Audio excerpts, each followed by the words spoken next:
Hello everyone, तो आज हम बात करने वाले हैं आपके कॉन्स्टिट्यूशनल डिज़ाइन की। Chapter number 3 class 9th political science या सिविक्स, जो कुछ भी बुक है उसको हाथ में उठा लो या फिर उसको रीड आउट कर लो, उसके बाद आगे वीडियो देख लो एक बार। आगे बात करते हैं किस तरीके से इस चैप्टर में क्या शुरू होता है। तो डेमोक्रेसी या फिर democratic constitution in the south Africa. आपको ऊपर से स्टोरी बता देता हूँ कि अफ्रीका स्टोरी के अंदर क्या है। नेल्सन मंडेला जी एक ऐसे हैं इंसान थे जिसको हम लोग कहते हैं अफ्रीकन गांधी कहते हैं, ठीक है। इनका एक पर्सपेक्टिव था कि इन्हीं के देश के अंदर इन्हीं के लोगों के साथ इतना रेसिज्म किया जाता था कि अगर आपका कलर काला है ना तो आपको एक पर्टिकुलर अपने देश के अंदर अपनी ज़मीन के ऊपर आप अब खड़े भी नहीं रह सकते हो। समझ रहे हो?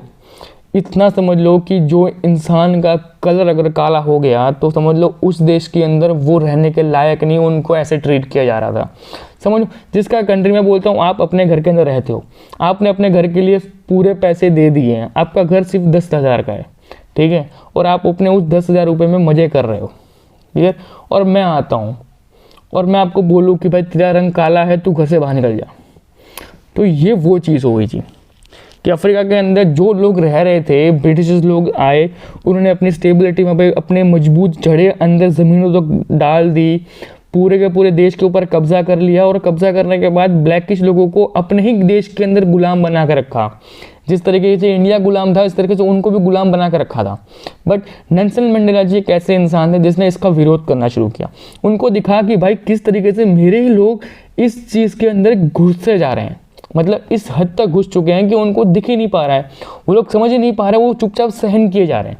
तो जब गांधी जी और नेल्सन मंडेला जब कभी उनका जो कह सकते हैं ना कि एक टाइप का एक ऐसे जब उन्होंने उसको देखा, उन्होंने उसको रीड आउट किया, जब उनको लगा कि नहीं भाई ये कैसा इंसान है जिसने एक अहिंसा के मार्ग पर चल के हुए पूरे के पूरे देश को आज़ादी दिला दी, तो क्यों ना मैं उस चीज़ को अपनाऊं। तो नेल्सन मंडेला जी ने उस चीज़ को अपनाया और उसके चक्कर के अंदर 28 साल तक जेल में रहे, और उस 28 साल के पूरे कड़ी संघर्ष के साथ, क्यों? क्योंकि उस 28 सालों के अंदर उन्होंने खाली कुछ नहीं किया, उन्होंने जेल के अंदर बैठे बैठे उन्होंने स्लोगन्स, चार्ट्स, कुछ ऐसी चीज़ें, बुक्स वगैरह ऐसी पब्लिश करवाई जो लोगों की नज़र में आई, लोगों को समझ में आया कि नहीं कोई एक इंसान ऐसा इंसान है कि जो जेल में बैठ के भी हमको सपोर्ट कर रहा है, जेल में बैठ के भी अपना समर्थन दिखा रहा है, उसको अपनी जान की नहीं पड़ी, उसको हमारे देश की पड़ी है, तो हमको उसके लिए कुछ करना चाहिए। तो इस तरीके से धीरे धीरे कह सकते हैं ना कि एक आग को चलाने के लिए एक चिंगारी काफ़ी होती है, बस वो चिंगारी का काम किया था नेल्सन मंडेला जी की बहुत सारे स्लोगन्स और बहुत सारे चार्ट्स और बहुत सारी बुक्स ने। धीरे से आग लगी और वो आग जंगल में ऐसे कहते हैं कि पागलों की तरफ भड़क गई, और वो भड़कने का रीज़न कुछ और था कि भाई लोगों को इतना रेसिज्म सहना पड़ रहा था उस टाइम पे कि अगर उनका कलर काला है, जस्ट इमेजिन करो कि वहाँ के जो बच्चे थे ना, उनकी वहाँ जो माएँ थी ना, वो माएँ सोचती थी कि जब तक ब्रिटिश लोग हैं तब तक मुझे मेरा बच्चा पैदा नहीं करना है। उनको ये डर था कि अगर मैंने अपना बच्चा पैदा कर दिया ना तो मुझे अपने बच्चे को वो चीज़ दिखानी पड़ेगी जो मैं चुपचाप सहन कर रही हूँ, राइट। तो वो जब चीज़ें सब कुछ सहन ना करनी पड़े, अपने देश अपने ही देश में अपने बच्चे का एक ब्राइट फ्यूचर वो माँ ना देख सके तो वो किस काम का। इसलिए वो उस टाइम पे अफ्रीका की आबादी भी बहुत लिमिटेड हो चुकी थी, इतनी लिमिटेड कि उनको डर लगता था कि अगर किसी दिन ब्रिटिशर्स ने आके ये बोल दिया कि आप ब्लैक बच्चे पैदा कर रहे हो, हमको मार डालेंगे, आपके बच्चे को मार डालेंगे, तो बहुत चीज़ें उनके दिमाग में चल रही थी। तो वो सब कुछ ना हो, इसलिए सब कुछ धीरे धीरे अगेंस्ट में सब कुछ खड़ा करना शुरू कर दिया गया। फिर पीपल्स ने स्ट्रगल किया, उनके खिलाफ जो जिस तरह का डिस्क्रिमिनेशन हो रहा था, ठीक है, उनके खिलाफ खड़ा हुआ है। वाइट लोगों को, जो मेजॉरिटी लोग थे, उनको हटाया गया अपनी पोजीशंस के ऊपर से, वहाँ पे धीरे धीरे ब्लैकिश लोगों को लाया गया, राइट। और आफ्टर ऑल सबसे बाद 1994 के अंदर पहली बार सबसे इलेक्शंस हेल्ड हुए। उस इलेक्शन के अंदर आपके नेल्सन मंडेला जी को पहली बार कह सकते हैं कि रेगुलरली एज ए प्रेसिडेंट्स के रूप में बिठा दिया गया, और उसके दिन से ही सबसे पहली बात ये शुरू हुई कि हर एक इंसान की जो कोई भी स्किन टोन हो, ठीक है, उस स्किन टोन को ऊपर से कोई भी किसी का रिस्क कह सकते हैं कि डिस्क्रिमिनेशन नहीं करेगा, सब इक्वल होंगे, किसी को भी कोई भेदभाव नहीं करना है, कोई अपर कास्ट लोअर कास्ट कुछ नहीं, ब्लैक वाइट कुछ नहीं, सब इक्वल, तो ये कुछ आपकी साउथ अफ्रीका की स्टोरी थी नेल्सन मंडेला वाली। Okay, why we need a constitution. अब आती है बात कि हमको कॉन्स्टिट्यूशन क्यों चाहिए। Yes, we need a constitution because एक ऐसा लॉ है जिसके अंदर से पूरी कंट्री चलती है, गवर्नमेंट चलती है, आप चलते हो, एक सीएम काम करता है, एक पीएम काम करता है। इस देश के अंदर अगर मैं बोलूँ कि इस देश के अंदर आपको एक जगह से दूसरी जगह पे चल के जाना है, आपको आपके बाइक पे जाना है, आपको आपकी कार में जाना है, आपको उड़ के जाना है, वो सब के राइट्स किस में हैं? तो कॉन्स्टिट्यूशन में है, जिसके अंदर कहते हैं राइट टू फ्रीडम। मैं बोलता हूँ आप जिस जगह से चल के जा रहे हो और उसके बीच में आप अगर आपका रंग एकदम काला है और कोई इंसान कहता है कि अगर तू बहुत काला है तो हमारे इस गांव से नहीं चल सकता है, तुझे 2 किलोमीटर घूम के किसी और गांव से जाना पड़ेगा, तो राइट टू इक्वालिटी का वहाँ पे भंग हो रहा है। वो राइट किसने दिया है आपको? वो राइट आपको दिया है कॉन्स्टिट्यूशन ने। तो कॉन्स्टिट्यूशन बहुत ज़रूरी है। आगे बात करते हैं कि और क्या चीज़ें हैं। तो ट्रस्ट वर्दी और कोऑर्डिनेट चलता रहता है। स्पेसिफिक गवर्नमेंट को किस तरीके से कंस्ट्रक्ट करना है वो उसमें बताया हुआ है। बहुत सारी पावर्स जो गवर्नमेंट के पास लिमिटेड को डाउन कर दिया गया है। मतलब अगर सारी पावर्स गवर्नमेंट को दे दोगे, इंडिया की सारी पावर्स गवर्नमेंट के पास हैं, बट उनका ये था कि किसी भी तरीके से जो एडमिनिस्ट्रेशन स्टाफ है ना, उसके अंदर बड़े बड़े अधिकारी को अपॉइंट किया जाएगी, जो वो लोग इन लोगों को सिखाएं कि सारा मैटर क्या है। समझ रहे हो? आपको क्या लगता है इस देश के अंदर जो आईएएस ऑफिसर है, जो वर्ल्ड की 3rd नंबर की टफेस्ट एग्जाम को क्रैक करके आ रहा है, वो इंसान एक अनपढ़ गवार एमएलए एमपी के सामने झुक के खड़ा होता है। समझ रहे हो? वो किस लेवल का इंसाफ हुआ?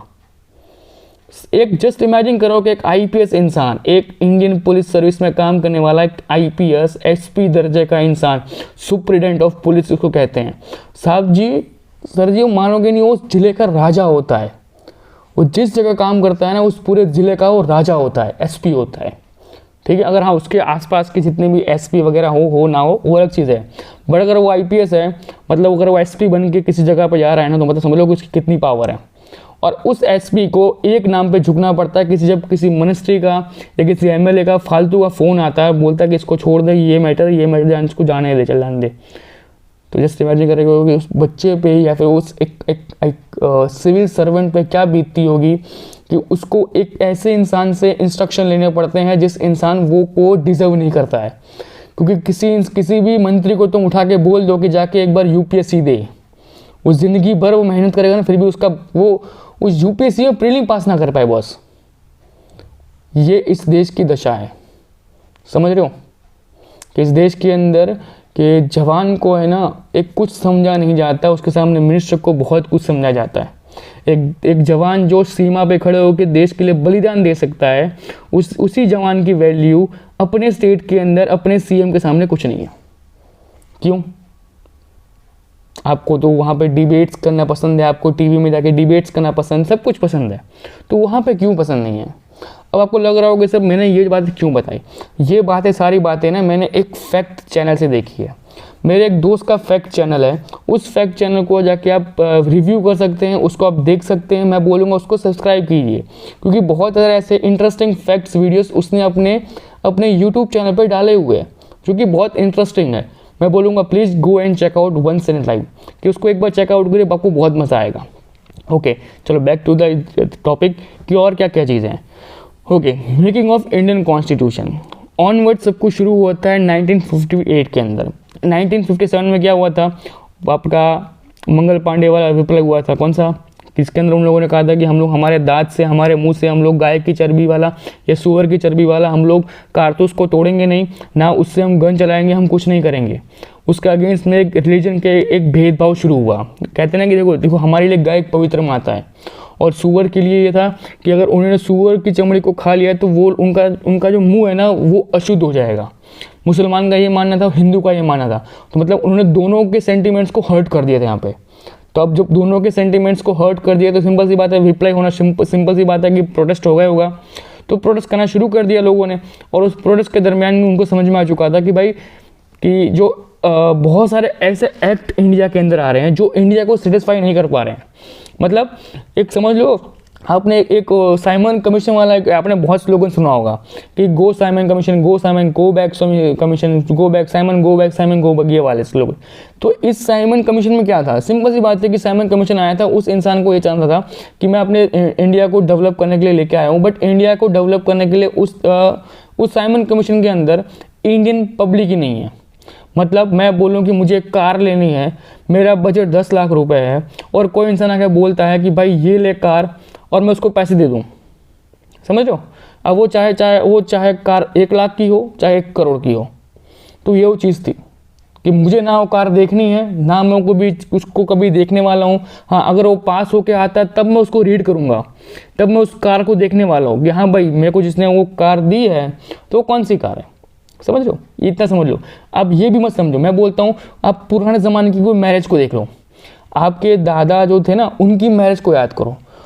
उन लोगों ने कैसे मैरिज किए थे कि वो कभी लड़की देखने भी नहीं जाते थे, उनके माँ बाप थे वो लड़की देख के आते थे, सीधा ही जब शादी वादी हो गई थी, जिस दिन सुहागरात होती थी, जब फर्स्ट डे वो मिलते थे, तब उनको पता चलता था कि भाई कौन है राणा, मतलब कोई भी हो सकता है, एक को कहते हैं ना कि किंग, रानी या गुल्ला, कुछ भी हो सकता है उसमें अंदर। अब जब वो खुलता है तो समझ में आता है कि भाई आपको हमारी बाजी में क्या लगा है। तो वही चीज़ थी। तो साइमन कमीशन भी इस तरीके का था जिसके अंदर हम नहीं थे, इनडायरेक्टली इंडियन नहीं थे और इंडिया के लिए काम हो रहे थे, तो उसमें हमने मना कर दिया कि वो नहीं होना चाहिए। आगे बात करते हैं कि आगे क्या हुआ कि demand for the constitution first भी राइज एट द 1994, मतलब 34 के आसपास राइजिंग शुरू किया। जिसने किया, नेशनल कांग्रेस ने सब कुछ शुरू कर दिया था कि भाई हमको एक कॉन्स्टिट्यूशन चाहिए। उसके 4 साल के बाद 1938 के अंदर जवाहरलाल नेहरू ने एक डिमांड कर ली कि हम लोग कॉन्स्टिट्यूशन असेंबली को क्रिएट कर लेते हैं, ठीक है। और हमने कॉन्स्टिट्यूशन असेंबली को क्रिएट कर लिया। 1942 मतलब उससे भी अगले 4 साल में British has been government recognized that the Indians should be frame a new constitutional by themselves। कि उनको समझ में आ चुका था कि अब धीरे धीरे ये लोग कॉन्स्टिट्यूशन अपने हिसाब से बना रहेंगे, इनके अंदर अगर हम लोग इंटरफेयर नहीं कर पा रहे हैं, इनकी हर एक चीज़ में हम लोग घुस नहीं पाएंगे। अब इनको जो करना है इनको करने दो अब, ठीक है, ओके। धीरे धीरे जो हमारे लीडर्स थे उन्होंने फॉरेन के जितने भी ऐसे जो विप्लव थे, रिवॉल्यूशन थे, उनसे इंस्पिरेशन लिया। देखिए फ्रांस रिवॉल्यूशन हुआ था, ब्रिटिश पार्लियामेंट सिस्टम था, bill for the rights of the US था, जिसको हम कहते हैं कि फंडामेंटल राइट कह सकते हैं इनडायरेक्टली, या राइट्स कह सकते हैं, ह्यूमन राइट्स कह सकते हैं। इन सबको हम लोगों ने वहाँ से इंस्पिरेशन लिया, और इसी एक रीज़न से हम लोगों ने आज भी हम देखते हैं कि जो हमारा कॉन्स्टिट्यूशन है वो बहुत लंबा है।